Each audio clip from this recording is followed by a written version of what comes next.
Abang brother. Daripada mana ya, Pak? Dari Tongkang Pecah. Telah di sell.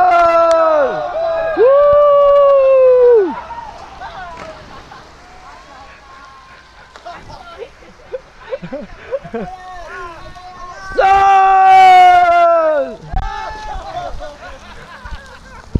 Aku yang tak terjun.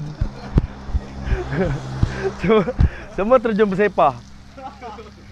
Oh, tak ada yang berani terjun kat situ tadi eh? Korang main sana sikit. Main sana. Nampak dalam track. Sul! Sada Sul, geng. Alhamdulillah.